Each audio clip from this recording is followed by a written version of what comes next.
overcoming adversity, doing it at all costs, making wins at all loss. Yeah, the world is all lost, yeah. Ain't no turning back, we headed straight for the stars, yeah. Oh yeah, we overcoming adversity, doing it at all costs, making wins at all loss. Yeah, the world is all lost, yeah. Ain't no turning back, we headed straight for the stars, yeah. Oh yeah. Welcome to the Overcoming Adversity podcast. It's all about transformational growth and having a resilient mindset.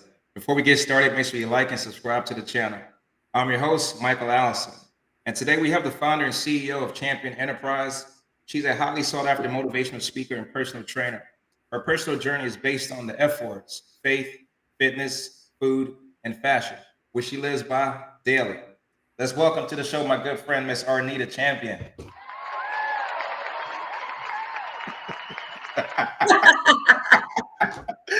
Hey, what's going on, Arnita? How you doing? Oh, I tell you, I am doing the dang thing. I'm doing the dang thing as best I can. So Hey, I'm so honored to have you here on this platform.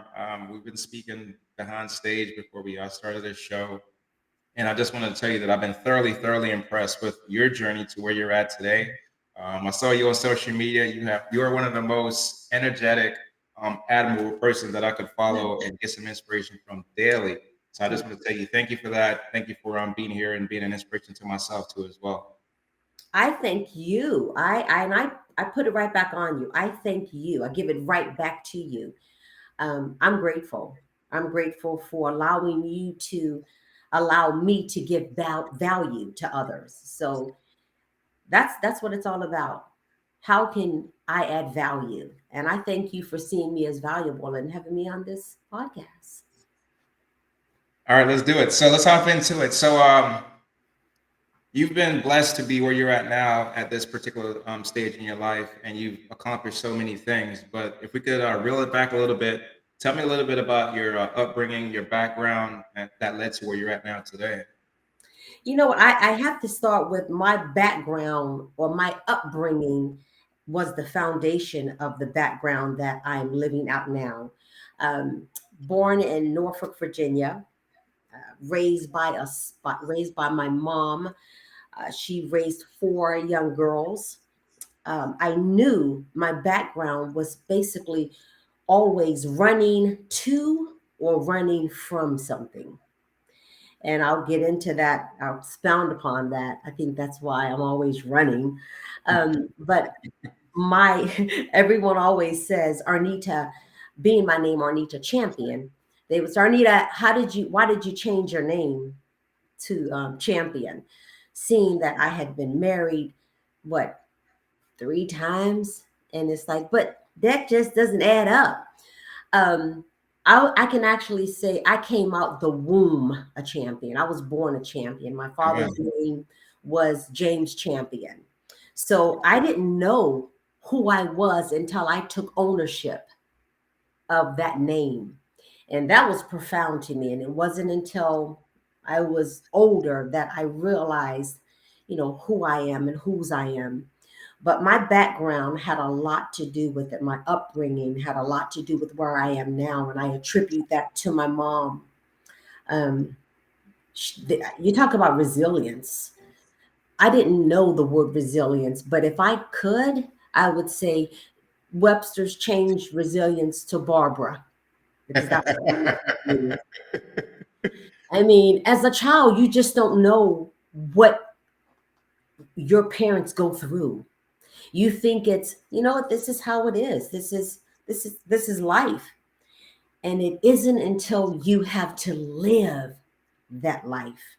You have to walk in your parents' footsteps. You have to live out the ifs in your life and always say, if you look at the word life, you see if right in the middle of it.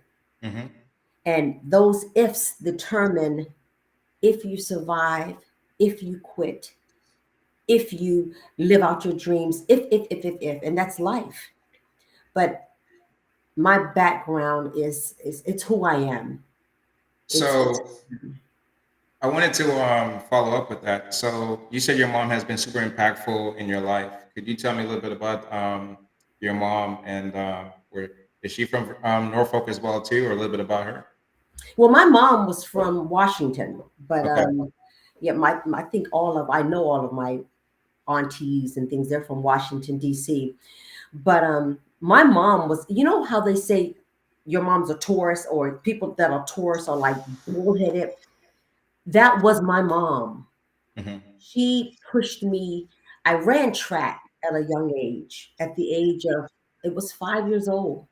I was five, and I didn't know what I wanted to do. My mom, she birthed four talented girls. My older sister, she could run, and I know that I got that from her. But she would also ask me no more questions. She would just kick butt. My next to the oldest sister, she played the clarinet like Kenny G ain't had nothing on her with the saxophone. She was Wow. phenomenal. And my next sister that we call ourselves twins because we stay the same age for 13 days. So she was just a dancer. She was so creative. She dressed, she did everything. And myself, Twiggy, Arnita, was just like, I don't know what I want to do, but I knew I had to run. Um, Looking at my mom, she was my first inspiration of me running. But I always ran from something and running to something. I had to run home from school not to get beat up because I didn't want to fight. I was like, I don't know how to fight. I'm going to just run. And no one could catch me. So I ran every single day. My mom was my cheerleader. She was my coach. Every track meet that I was in, she was there. And she was like, you better run. You better get off the blocks like a dog is running after you. And I always had that vision in my head. So my mom was my pillar. She was, So you're whew, saying that you was running a good bit at an early age. Can you share some of like the challenges that you were facing that you were running from? You said you was running from school, so let's talk about that a little bit.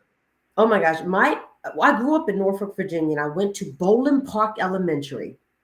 Well, I look back and I'm like, gosh, that was the hood. In those days, they would always joke me. They would always say that I was skinny. My head looked like a potato. I looked like an ant. I've had so many name callings, and I would suppress that. And that's why I look at a name being so much. What's in a name? My name, Arnita, means eagle, Mhm. and I never knew that.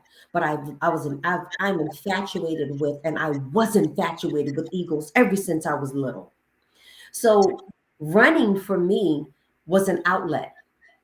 Running for me was a way that I saw myself. Okay, my mom said, you're going to college, but I never saw how I would. And I saw running as being that. Um, I saw that's how I would get my way out of where situations I'm in now. Fighting, not knowing who I was, trying to take on everyone else's identity, being someone who I thought I was, and finding out, just like in sheep's clothing, it's a wolf, and it's like just take it off, and finding out who you are, and it's the struggles that we go through as children back in my day, and I say way back in my day. Even today's day, they don't match up, but they were prevalent. They were real. They were life changing. So So I wanted to ask you this. So when you were going to school, what was that demographic, or what was that area like back then for you, for kids to be calling you names, or just say bullying? You know what I mean? What yep, was it?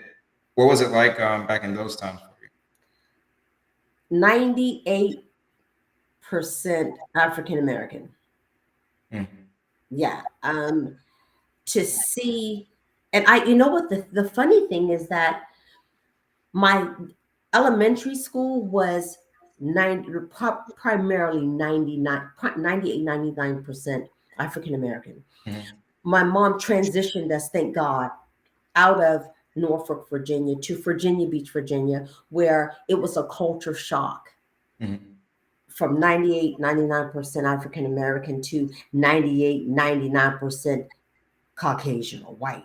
Mhm. And that's really when I saw even more bullying Mhm. of, who do you think you are? You don't deserve to be here. But I didn't see that as, it's so hard. Mm. I didn't see Yeah. it as, I didn't see it as discrimination. Mhm. I took it personally and said, I'm a nobody. Mhm. I'm a nobody. They would always say my color. Um, you're a black dot, Wow. and I look at that today, and I'm like, I took all that on. I took every single bit of that on and suppressing it, not telling my mom, not telling my sisters. And the one that was next to me, she kind of felt it, and she was my next to my twin. She would always say, "You're gonna fight," and she was actually the first person that made me fight, physically fight, because I suppressed so much stuff as though it never happened.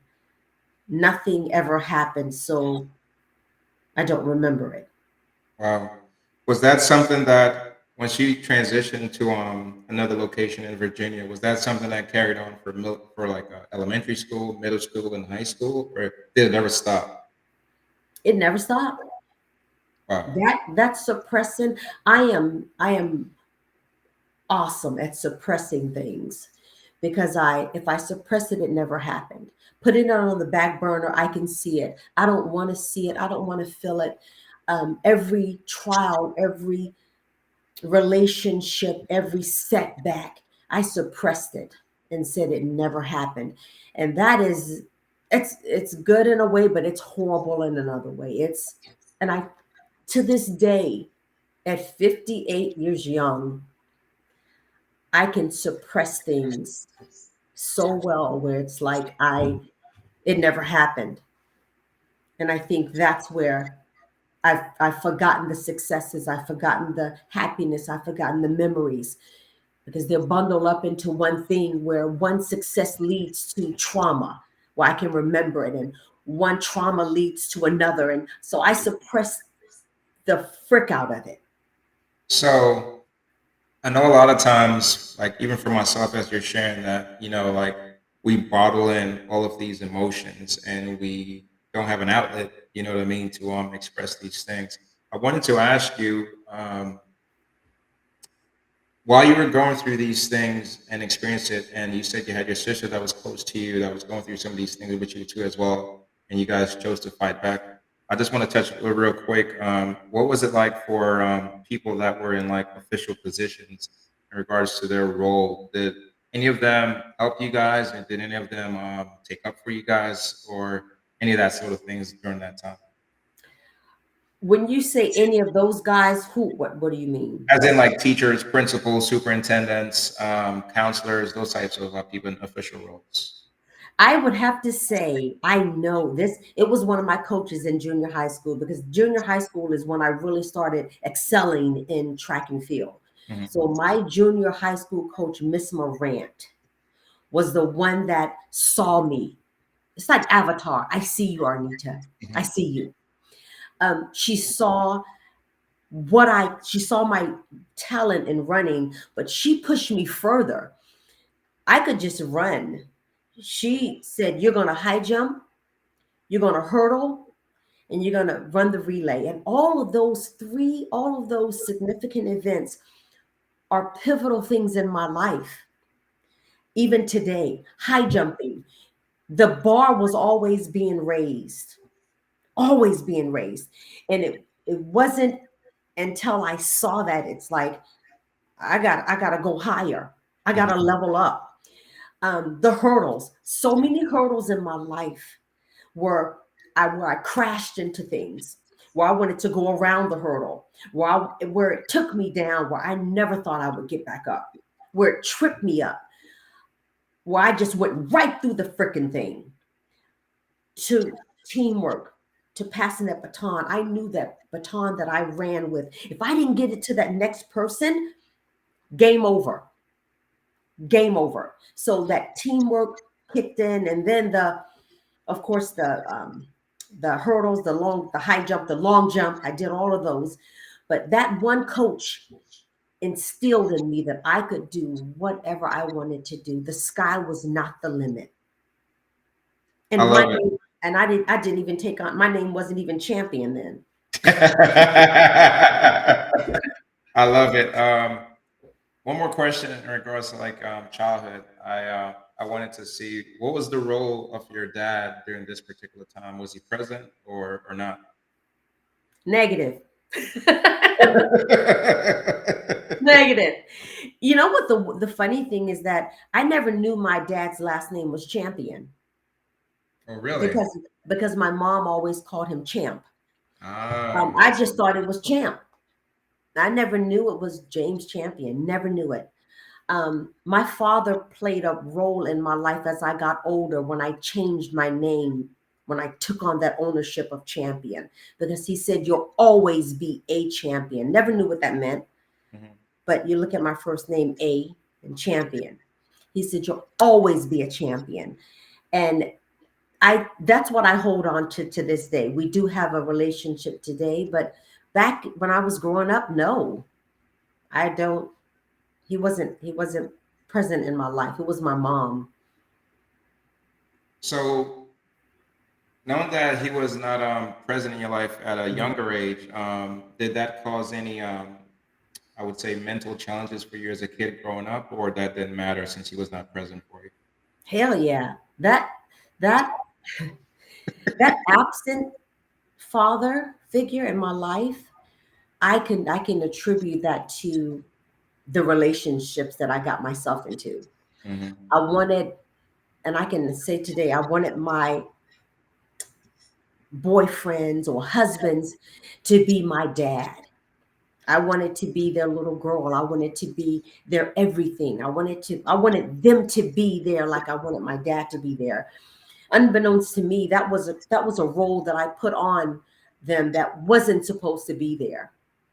And when I didn't get that feedback, when I didn't get that daughter father relationship, I felt void, and I kept looking for it. I kept, okay, you can be my daddy, my daddy. Hmm. And it mentally, horrible relationships, horrible marriages, for putting expectations on people, that putting names on and roles on people that they're not qualified to hold. Right. They're not, it's not their responsibility. When you put a responsibility or expectation on individuals that they aren't able to carry out, you get disappointed. Right. Yeah, you get very disappointed. And I see that, um, wanted to more, mentally, I wanted to morph into whatever they wanted me to be. It was like, what do you want me to be? I'll cut my hair off. What do you want me to be? Not knowing who I was. Whatever you want me to be, I'll be that, as long as you love me, like my dad, like I wanted my dad to. Mentally challenging. I think it's so important to come to that realization that you did, because a lot of times we put the onus on other people when a lot of that is already inside of us to like find and discover who we are and what we want to be in life and live out that actual purpose intentionally. You know what I mean? So I think going through those situations, I think it's extremely important for you to have like these lessons to take away from them now. So Definitely. as you got into running at a young age, I know that you had Olympic dreams. So I want you to tell me about your Olympic journey. Oh my gosh! Ever since I was 6 years old, when I found out who Wilma Rudolph was, I Hmm. knew I was going to be the next Wilma Rudolph. I knew it. Um, talking about adversities, everyone would know, everyone that says Wilma Rudolph, they know her stories: scarlet fever, polio, paralyzed legs, but yet overcame all of that in running the Olympics. And I said, that's who I'm going to be. And I set my mind to it. I was so driven. And that drive in 1984, well, it's really 82, where I won Pan American Games out of my high school, getting a full scholarship to Texas Southern University for track and field, having going back, having my records in high school still standing today. Today, no one has broken my hurdle record. But going through 84, 88, 92, Olympic trial, being a finalist, seeing that dream so close, knowing that I can make that dream, because 91 World Championships, I made the World Championship team. And if you know anything about the Olympics, they only come around every 4 years. So you're talking about tenacity, commitment to wait 4 years to only run 12 freaking seconds. Tell me about that work that you put in to run 12 seconds. Oh my gosh. You have to, everyone says be hungry. You can't, you're only hungry for a moment. You got to be starving.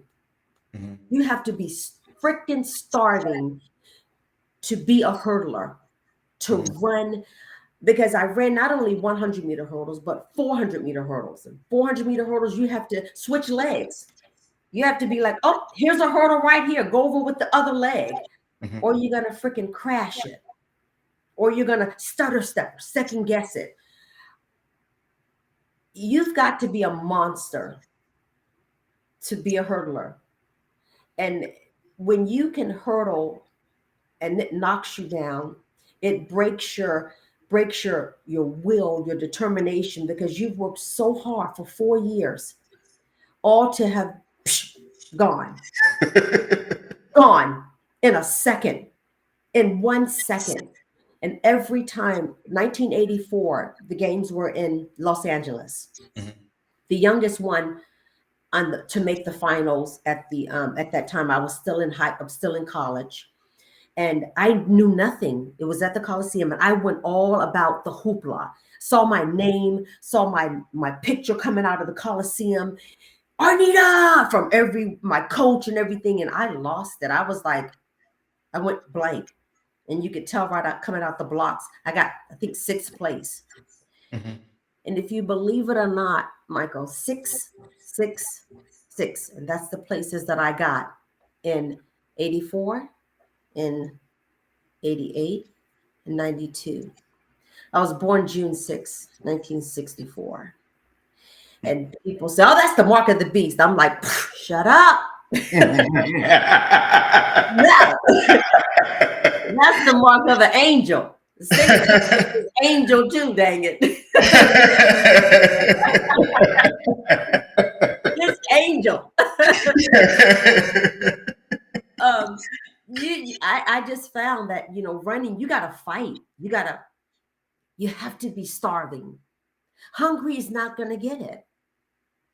And I think that's where I learned not to celebrate my successes too long, because you can have your hands raised, but you got to put them back down and get ready to fight again, because someone is always right there wanting to take your spot.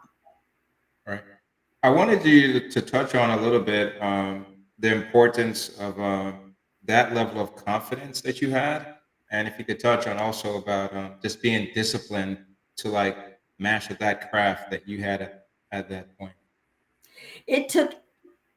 The discipline took where I saw myself getting beat in junior high school, and I knew that I could outrun them, but I knew I had to up my game. And the discipline meant getting up in the morning, running when I had asthma, couldn't breathe, still running until you felt like your chest was going to cave in. And I think that feeling is what drove me.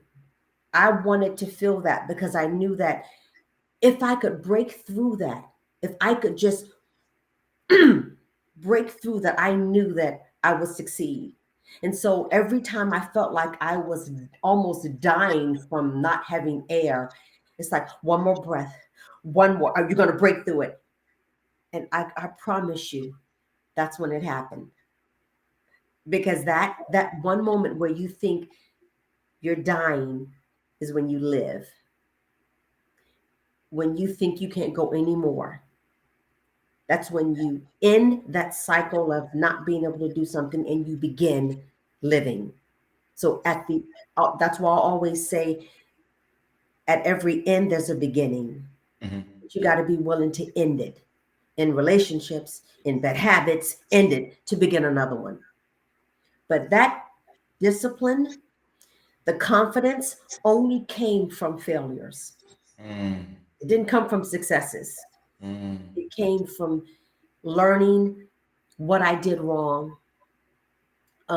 what I could have improved on, how I took things for granted, how I didn't fight.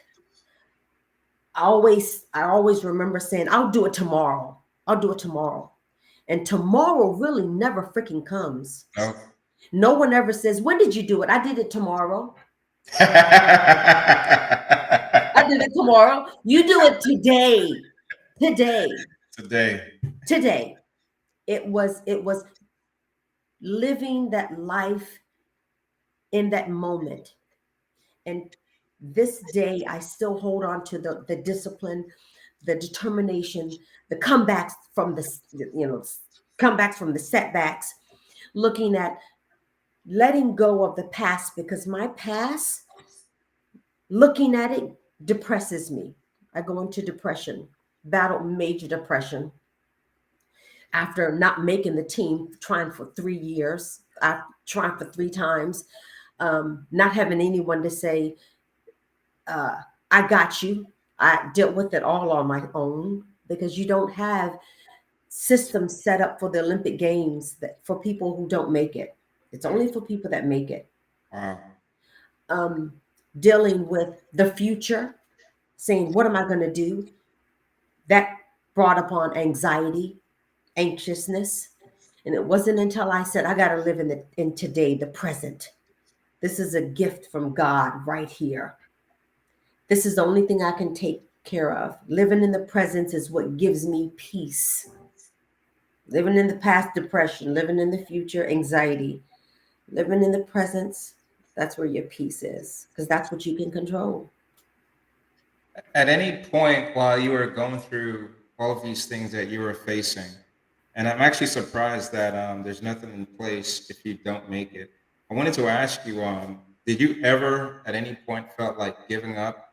And if so, or if not, then what caused you to like stick to it? I every time I didn't succeed in one of my goals, I felt like giving up. And there were times when I know I did give up. I gave up on everything. I gave up on myself. I gave up on God. I gave up on my family. I was like, I don't give up. Yeah, that word. Um, but what made me keep going was that if I died or if I gave up, I'm not Christ. I wouldn't save anybody. My giving up doesn't help anybody. Hmm. It's got to be bigger than me. When I felt like who when I felt like I think it was about um 3 months ago, when I felt like I wanted to end it, I knew that I would impact the people that love me more than impact the people that were naysayers. And I had to look at it and say, they're just saying. They're just saying. They're naysayers. They're just saying things. They're Right. not doing anything to help their life. But what are you going to do, Arnita? You're going to just take your life because of naysayers, because of what didn't happen to you. And I had to look at whose life I could change. And the first one was my daughter's. The second one was people that were saying, I want to be like you. And looking at that, taking my life and seeing people say, well, I don't want to be like her. She took her life. The people who feel like giving up, they're just killing others' dreams. They're not just killing themselves. They're killing other people's dreams, aspirations, goals. So it's got to be bigger than you. And I had to fight. I had to fight through that to say, it's just not about me. I may not be perfect, far from perfect, Mhm. but I'm perfect for my purpose. And that's to soar. That's to bring as many people as I can. That's to ignite the champion within every single person I come encounter and in contact with. That's to change people's lives. That's to look at my 4 F words: faith, fitness, food, and fashion, to instill it in people to know that it's a lifestyle. It's not a trend. It's not something that you chase after, because there's only so many things that you can chase after. You're going to get tired. You got to establish it and have people take ownership of it. I love it. As you stepped into that, you started to like own Arnita Champion and like taking control of your life and living in your purpose. I wanted to know, how did the people that affected you and caused you to go through some of these adversities that you were facing, how did they fuel you? You know what I mean? To like develop that energy, develop that charge, and say like, all right, I'm going to take this and I'm going to start pouring it into, because it seems like they emptied your cup. You know what I mean? But now Yeah. like you refilled your cup and now you're ready to like pour that into people. So if you can talk to me a little bit about I can pinpoint individuals that have been pivotal in my life and my that. family and, my girlfriends and stuff. But I'm going to be real with you. The people that have pushed me are those relationships in my life that have been horrible, that have been hell, um, that have preyed on me when I prayed on them, when I prayed for them, Mhm. that wanted to see me fail, that called me out of my name, that abused me, that it's like they took my identity, um, lied, deceived. And I look at those people and I say, you know what? Um, they weren't eagles. I'm an eagle. My name means eagle girl. They were buzzards. They were chickens. They were ducks. They were geese. And they they were buzzards. They were the ones that, I tell you, they were the ones that held me down. An eagle does not stay on the ground. Nope. They were the ones that, and to this day, still trying to hold me down. But they were the ones that made me realize I am meant to soar. And the only reason, Michael, I was able to recognize that is when I begin to level up. Of course, they stay on you like leeches. No, you don't belong there. No, you shouldn't fly that high. No, you don't belong there. But it wasn't until I took ownership of my name, I knew who I was, I knew what God said I could do. It wasn't until I went higher and higher and higher, Michael, where they began to fall off because they couldn't deal with the altitude that I was in. They were gasping for breath because I was like, I got to stay up here. And when I found myself going back down in relationships with chickens and turkeys, That's when I realized, wow, I'm dying. You cannot cage or ground an eagle. And eagles mate with eagles for life. Absolutely. I looked at it and I said, well, they weren't eagles. That's why. It was a buzzards.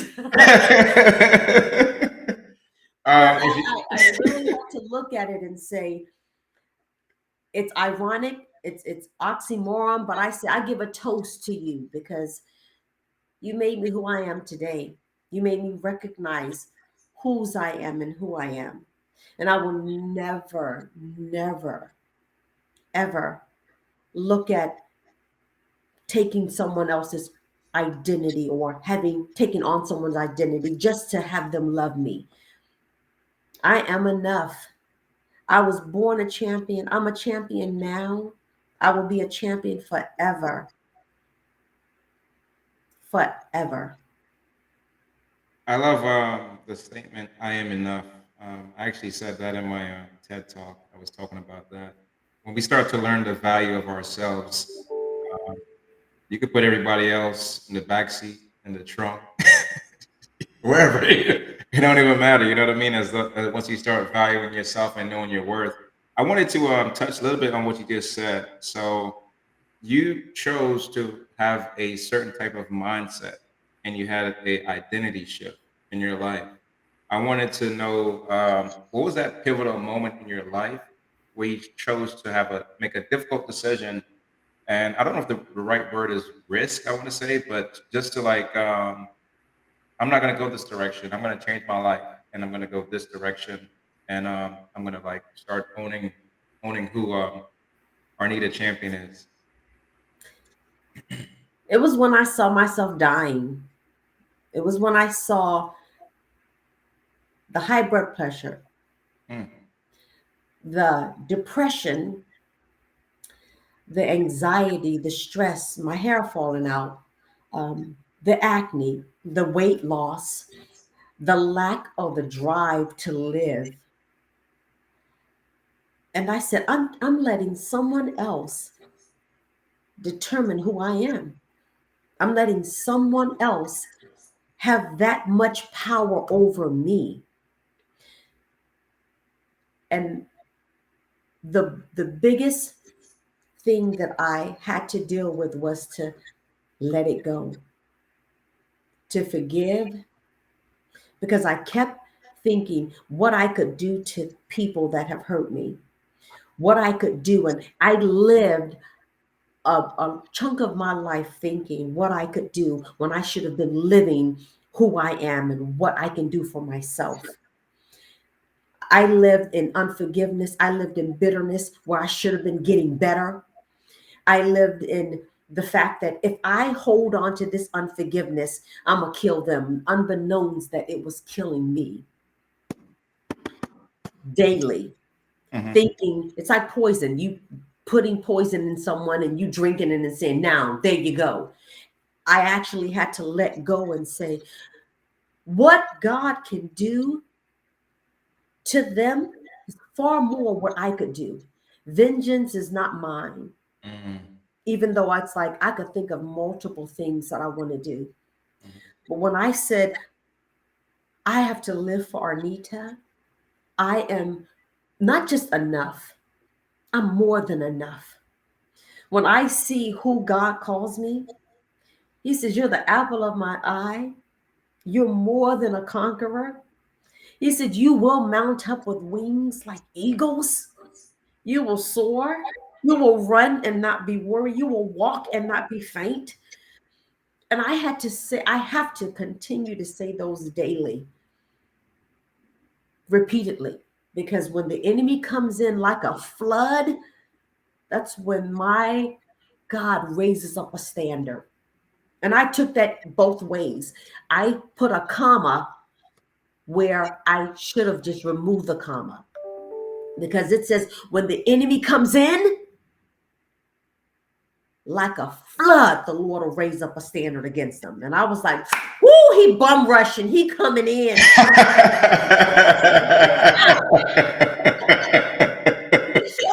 showing up was. I really had to remove that authority from the enemy because I kept reading it. When the enemy comes in like a flood, that's when the Lord raised up a standard against them. And I was like, nah. When the enemy comes in like a flood, my God will raise up a standard and say, not today, not today. So Go woo, ahead. Go ahead. no, I'm good. All right. So I love the fact that you made it a point to have faith a part of your journey. I want you to expound on like your relationship with God, your faith journey, and how that has made a significant impact in your life today. Oh my gosh, it's been a roller coaster because I've implemented running. I ran from God because of divorces, because of my just call it what it is, relationships that I shouldn't have been in. Um, I ran from him thinking that I could hide, but I Mhm. always found myself running right back to him. I mean, sprinting head on right back to him and saying, I am sorry. There were times, Michael, when I didn't feel that I was worthy to run back. And that's why I stayed where I was in the miry clay, in the pit, thinking this is where I belong. I don't belong, I don't have the right to go back and ask for forgiveness because I knew what I was doing. But his grace and his mercy is what brought me through taking my life.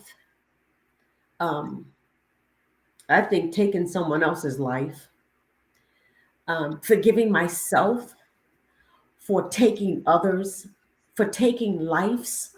And I say that you can read between the lines, but for taking life. Um,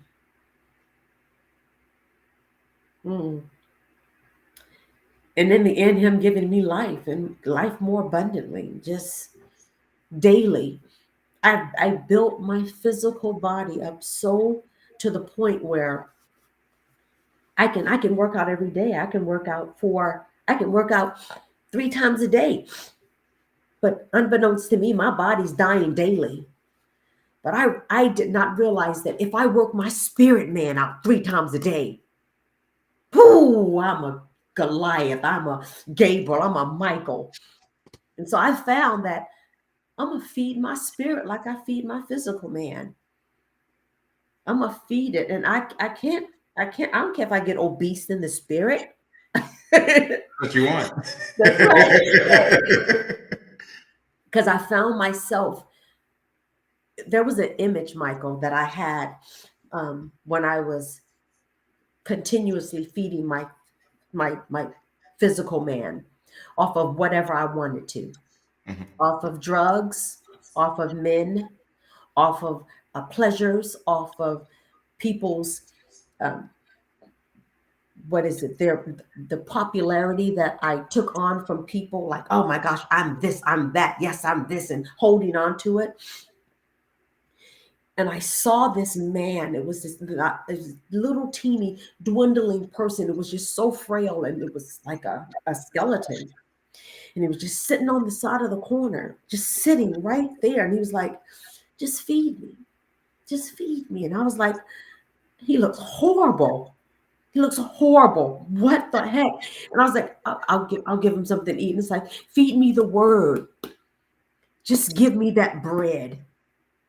And even today, I do a minute manna, and I call it minute manna because it's the bread. All right. And that image was my spirit man saying, just feed me. Just feed me. And I promise you, those battles that you're fighting, you won't have to fight those battles. You won't have to lift a finger. I'll fight those battles for you. You can't win those battles. You have never won those battles. Feed me. Just feed me. And I said, I'll feed you. When I started feeding my spirit man battles, I didn't have to lift the finger. I started, as I call, doodling. Mm-hmm. You know, when they bought the woman that was caught in adultery, and they said, she was caught in adultery. What do you want us to do? And Christ just went down and started doodling. We don't know That's what he the first stone. we, I'm sorry. Yeah, I think you was gonna say let whoever was with the sin cast the first stone. Yes, He without sin. yes, Yeah. yes. He just started doodling, and I'm like, we don't know, but he came up and he said, he was without sin. Let him cast the first stone. And that right there, when my enemies are all around me, it was like, I'm gonna do what Christ did. I'm gonna just doodle and let God handle it, because I know that He's gonna handle it and say, "You without the first stone, if you try and get my daughter, let cast the first stone." And I'm like, let me doodle. Lord, you take care of him.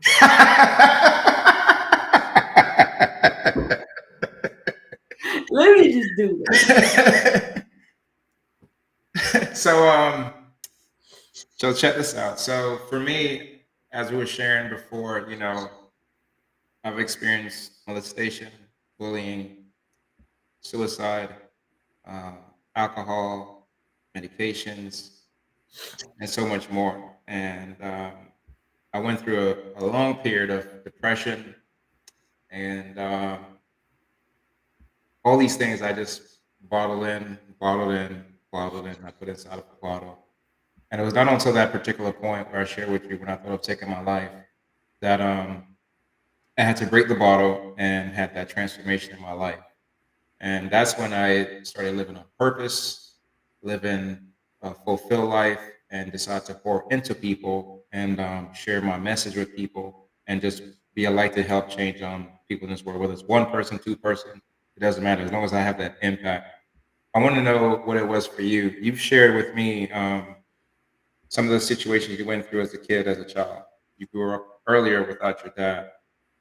You had some failures, you had some relationships, some things with unforgiveness, some things with bitterness. I wrote down here quite a few things that you've experienced. And that includes your identity at some particular point that you was trying to find. At what moment that you could pinpoint in your life that you said, enough is enough. This is the change I'm going to make today, and I'm going to do this right now. What moment in your life was it for you? Hmm.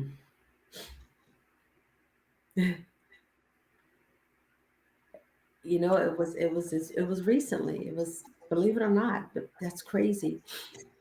I've been living a facade thinking that I'm good, and really you're not good. You're just okay. Not wanting people to know that I'm okay. I'm living behind egos and pride, and um, de- living in depression, and really finding out the depression is just saying, your body saying, enough is enough. I'm tired of living this lie. I want to get out. I want to get out. It's a cry just to get out. That's why you're so depressed, because it's not you. But the turning point when I said enough is enough is when I actually held my gun in my hand, Wow.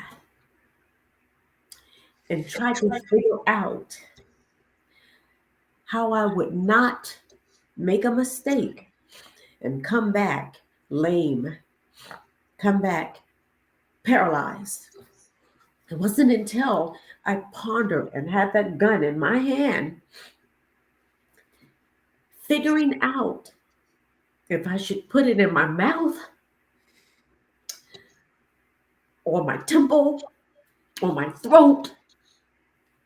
It wasn't until then.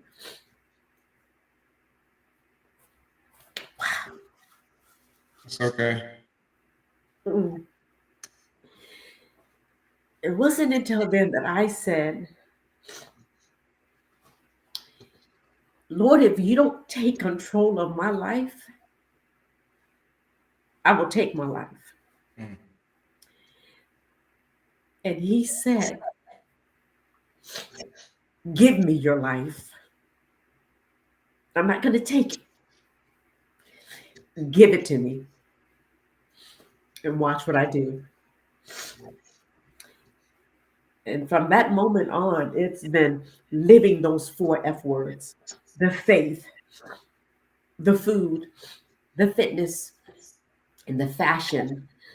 And they're all so universal. They're all so universal because faith in your marriage, faith in your family, faith in your job, faith in you, faith in taking ownership in you, feeding and pouring back into you when you're so empty. When people have taken, pouring back into yourself, investing. I can bank on myself now. If someone said, "Who would you gamble on?" Myself. I can gamble on myself right now because God has got my back. I know who my posse is. The fitness. If I'm not fit, if I'm not fit spiritually, I'm dead physically. Food. If I don't feed my mind, my spirit, what it needs daily, I'm no good to anybody. And the fashion, it's not about the external. The fashion are the things that I accessorize my life with. The wisdom, the joy, the happiness, the confidence. That's the best thing I can wear is my confidence. Forget the other stuff. Wow. That's so And powerful. you know what? No, you're Thank you for welcome. sharing. I And thank you for giving me this platform because I've never told I've never expressed the situations that I was in, but I know that I'm not the only one that goes through that. I know I'm not. 100%. You're gonna make an impact in somebody's life for sharing that story and be so transparent and vulnerable. As I'm hearing it, I could hear the emotion. I could see it, and thank God that you chose to surrender to God and you know just change your life to be purposeful and make an impact and living through these four F's. So thank you for sharing that. Oh, thank you. I yeah. Hey, so you got into fitness like heavily, Yes. heavily. So I want you to tell me a little bit. So let's talk about your fitness and the physical health that you now acquired in your life. Yeah. And I want to know how how and why did you choose to incorporate that into your life? Includes working with people now to share that with people. Yeah, as I said before, I always wanted to run. It's in my blood. But at the age of I would say 50 is when I really found that, you know what, this stuff is real because I had been my athletic ability had been like snatched away from me. Both Achilles tendons just tore up. Had surgery on them at the same time, Mhm. repeatedly, again and again, from hurdling and just over abuse. But at 50, I remember running my first marathon, my first and only marathon, because it was 26.1 mile too long. And the marathons is 26.2. So I was out of my league.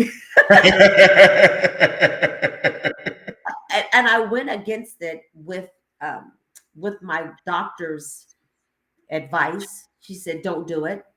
You're going to damage your legs. You're going to damage your Achilles. You're going to be walking with a limp for life." But I said no, and so I did my marathon. And then I really, when I saw that, it's like, no, you go past that. And I got heavily into what we call our IFBB pro and that bikini figure, being on stage. And I'm one to always, I want attention. I want attention. I'm daddy's girl. Give me that attention. I thrive. I love attention. And knowing that I could be on stage, just that stage, the presence of a stage. And today I live it as my stage. But being on stage, going to extremes of losing weight, of being looking the best ever in my life. But unbeknownst to everyone, inside you are the worst. Your organs are crying out because you've depleted, water depletion, carb depletion. You've just denied your body of everything, but you look good for that moment. But I went hardcore, and I went IFBB Pro. And when I saw that, I was like, I am 50 something years old and I can do this. I'm going to keep going. And with sickness, with just depression, just weighed me down, and I kept going. But I said, I can live this vicariously through others. And I'll do this. I'll create eagles. I'll create many champions. I can ignite that passion in them of what I can't do. It's from the experience, it's from the wisdom of God that he's given me to transform people's lives into champ change. It's that he gave me champ change people's lives. Because when someone says, I just need some chump change, Arnita, I just need chump change. And it's like, chump change just gets you by. Right. Champ change is for a lifestyle. So I went head on. And I think I know that's what's carried me within my health, within my youthfulness, within my childlike behavior, not childish, Right. but the ability to laugh, the ability to play with individuals and changing their lives. So I think when I went head on, it was like, just think what I can do for other people. If I did it for me, I know I could do it for other people. Can you tell me some like strategies and techniques that you use for yourself to manage stress, maintain your mental health, your emotional health, as you're on this journey now? For one, I know I have to burn all boats.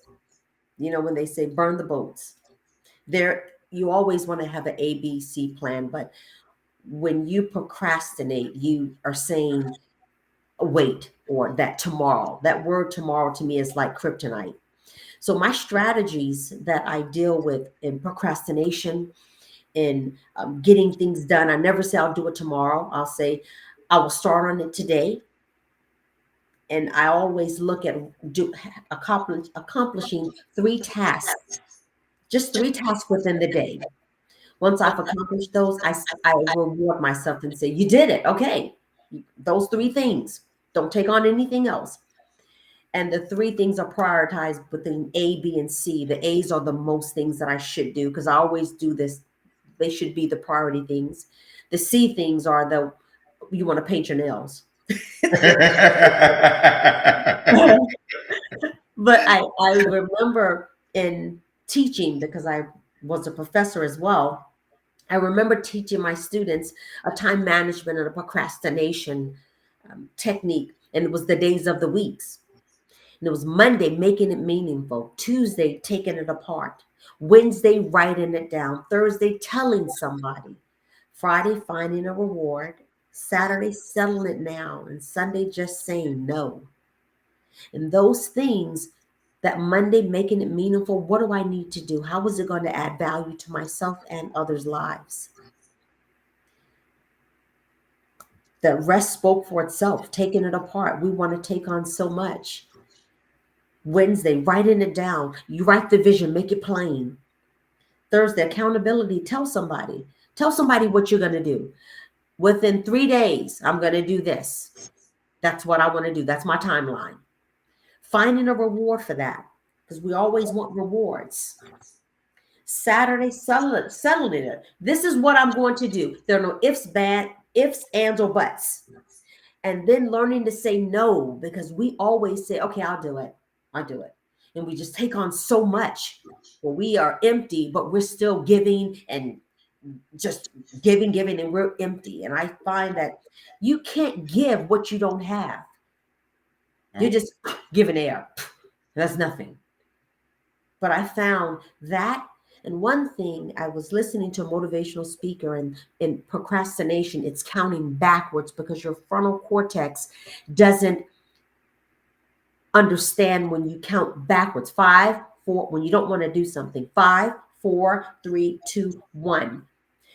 Your body, our body is designed to protect us when we're uncomfortable. It actually notices when we're like, when we hesitate, that's when your body says, no, don't do it. Nope, don't do it. Nope, look, don't do it.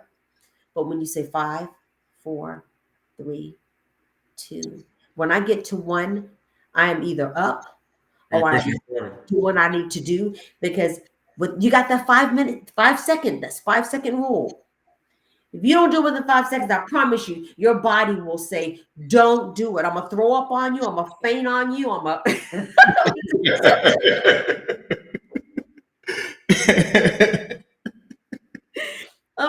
okay, stop counting now. 5, 4, 3, 2.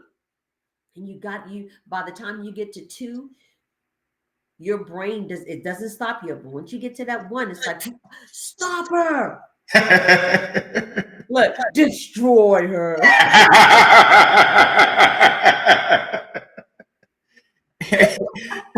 Hey, I had a mentor, and he would always tell me, well, we used to sit down and talk, and he used to ask me to tell him about like my goals, my vision, and all these things that I have going on and get them accomplished. And we would go through them one by one, and he would always challenge me, did I get it done? Those sorts of things to keep me accountable. And a key thing he had pointed out for me was, you say yes to a lot of things, because I'm the kind of person that's giving. I was kind of like accommodating. I love to help people. And he was like, you're not finding time for yourself. And he taught me, you got to learn how to say no. You can't say yes to a lot of things. And that's important that what you share with me. What I wanted to touch on is something important that you shared. How important is it for you in regards to having a support system, mentors, coaching, accountability partners, a community for yourself? Oh my gosh. I thought I could do it by myself. I said, I got this. I got this. But you surround yourself with like-minded people that want to see you succeed. You can surround yourself with people that actually will want to see you fail. They will either talk you off the cliff from your goals, or they will talk you off the cliff from killing yourself. So you choose which surroundings you want. I found that I had to have a mentor, because the mentors actually, I don't learn from their successes. I'm learning from their failures. They're telling me what not to do. This is what I need for you to learn. I don't want to learn from my experiences. People say uh, experience is the best teacher. No, other people's experiences is the best teacher. I don't have to learn from experience. I can learn from them. I don't have to go through it. That's how it is. Done. I ain't doing that. But it is crucial to have your tribe, because they will, as I said, they will talk you off the cliff, or they will talk you and jumping off the cliff. It's you have to know who your tribe is, and your tribe may not be with you for a lifetime. Those individuals that are with you may be with you for a reason, a season, or a lifetime. And you have to, when you know what compartment they are in, it's freeing. Because once they leave your life, it's like, oh, you were just here for that reason. That's okay. Oh, you're here for the season. Okay, so you're wanting to make sure that I accomplish this goal. Okay, thanks. And then it's like your ride or dies. I ain't going nowhere. And these persons, you don't have to see them every day. You don't have to talk to them every day. But when you do call them, you send out that Batmobile, you send out that bat signal. It's Right. like, where you want me to meet you? What we got to do? No questions asked. It's important. Absolutely. If you can, you mentioned your kids. I wanted to know how important your kids are in your life and how inspiring are they to you? I have one daughter, and she is a mini me. I look at, there was a point where I was like, if I wasn't, oh, I wish I never would have got married. I wish I never would have gotten married. That duck. Um, but if I wouldn't have gotten married, I wouldn't have birthed her. Mhm. She is my eaglet.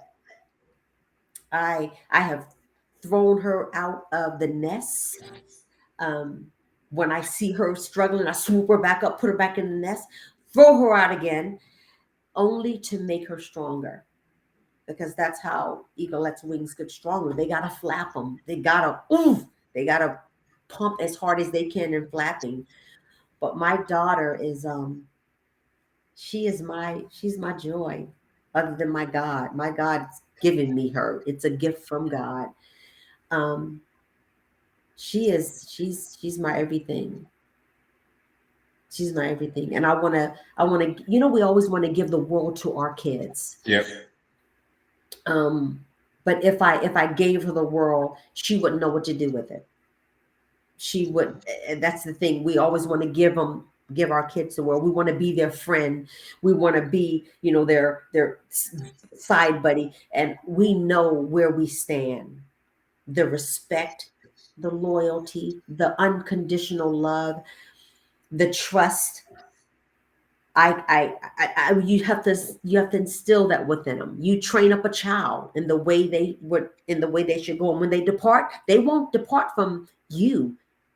They'll depart from you, but they won't depart from that training. No. How do you balance your personal life, your professional life, and your emotional well-being, knowing that you've been through so many things and you got so much going on in your world? How do you balance that and find time for like self-care, self-love, self-motivation, and all these things you got going on? I found out I found out the hard way because I tried to have everything in a melting pot. Gumbo. I was like, it's gumbo time. Put your personal life in there. Put your personal life. Put your professional life. Self care don't matter. Just get it in just a little bit. Stir it up a little bit. It it looked like goulash. You really do have to prioritize. You have to set it apart. You have to say, as I tell my clients, Q-tip. Here's a Q-tip for you. Personal, keep it that way. Don't take things personal. Or Q-tip, quit taking it personal. Don't let everyone know your personal life. Don't take things personal that they things that come against you. I had to separate my personal from my profession because they started becoming gray areas where I Mhm. began to take things personal. It's my color, it's my age, it's my ethnicity, whatever it was. And it's like, no, this is business here. This is business. This is all business. This is what's going to make my life. So I'm not going to take it personal. I'm not going to allow you to take, I'm not going to allow you to come against me personal because you don't know me well enough for me to take it personal. I'm not going to allow you to dictate my life. So it's business, and you will get the business, Arnita. The self-care, well, that was dying for a moment. It wasn't until I actually looked in the mirror one day and I was like, what? Gray? What? Mookie hanging out. My toes looking like Wolverines. I was like, something got to change here. You're really looking like an eagle. Hair everywhere.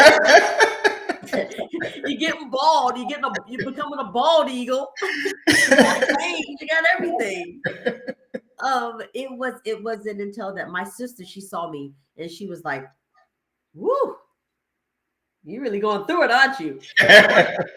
And what? But self-care is so important.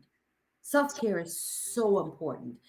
I look at Sundays being my self-care regimen. After I've gone to church and got my word in, it's all about me. I cook. I light my candles, and they run into the week. It's like light your candle during the week. Sit and have a glass of wine during the week. Sit out in the sun throughout the week. You don't have to wait until one day. Make it a lifestyle of making you that queen, because if everyone wants to be called that queen, and they don't even treat themselves like a queen, but they want someone else to treat them like a queen, and they don't know how to tell them, this is how I want to be treated, because they don't know. Right. But I'll be darned if someone doesn't know. I'm going to tell them. When my ego comes along, I'm going to tell them, now look,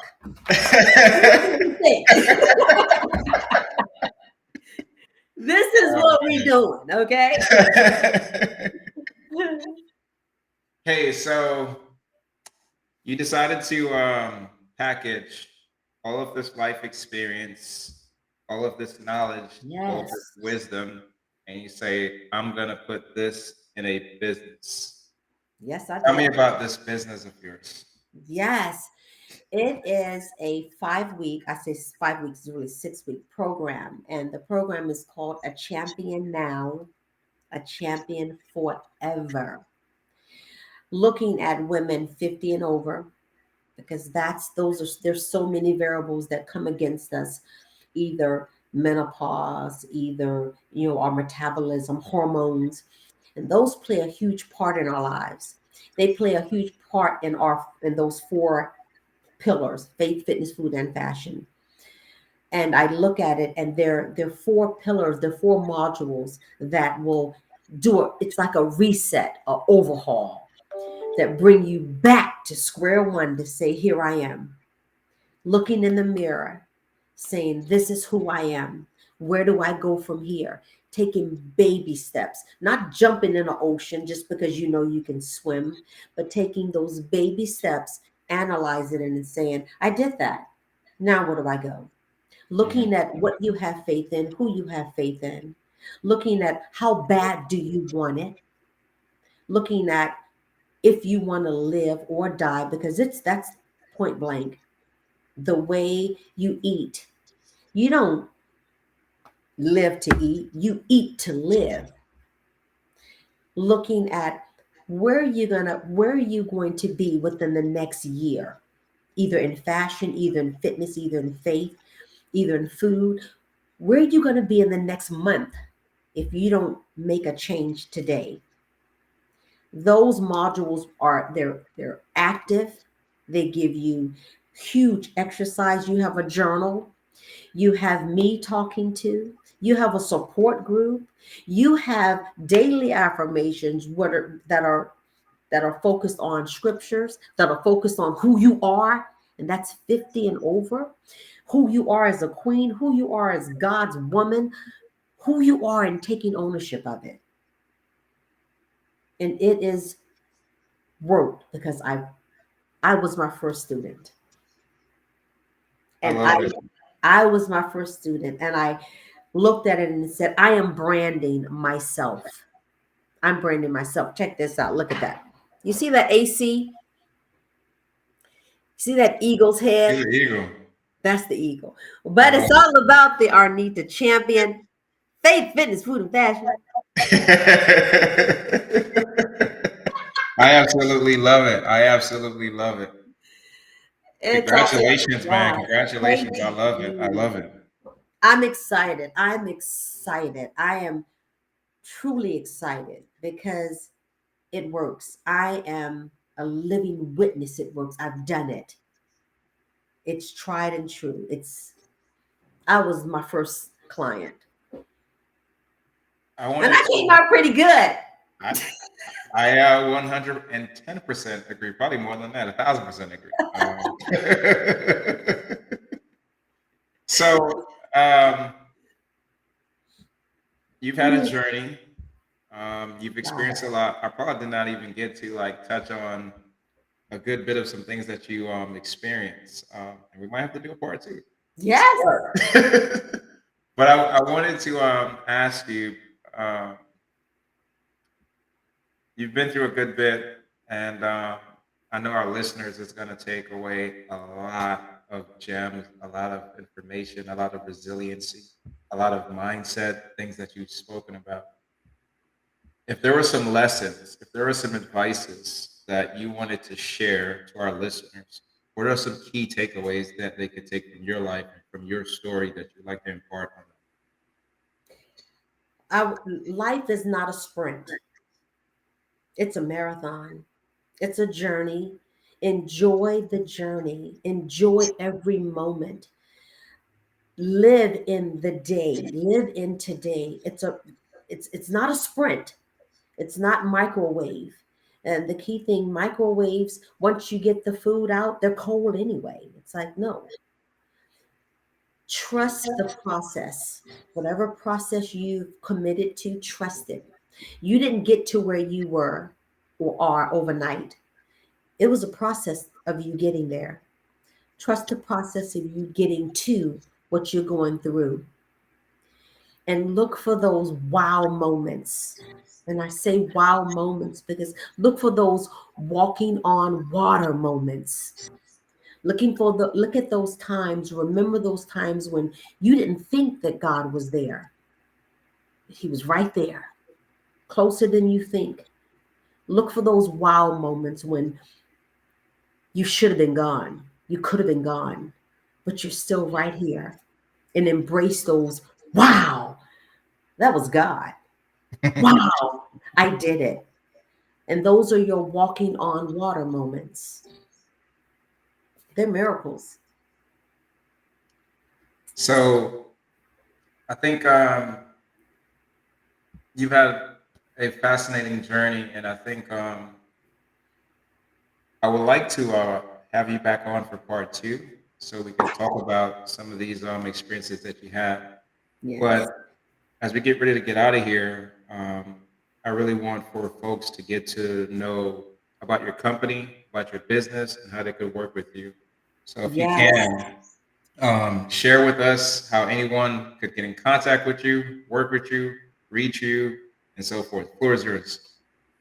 Say my name, say my name.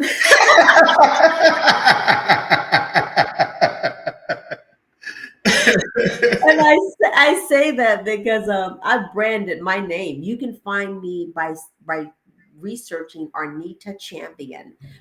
My IG is Arnita Champion.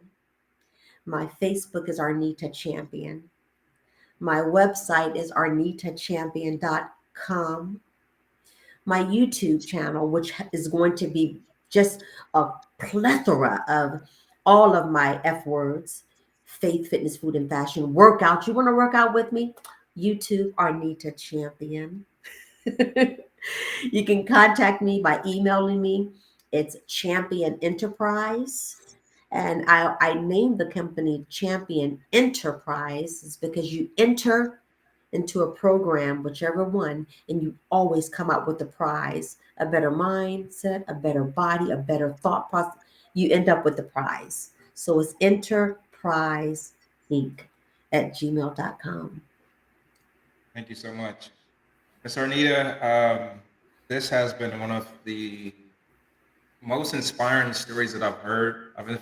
I've interviewed quite a few people, Hmm. uh, but to hear your story and your journey of resilience and transformation, I think it's going to leave totally a mark on me. That's going to help me to be a better person as I go out here in this world with my brand and my company.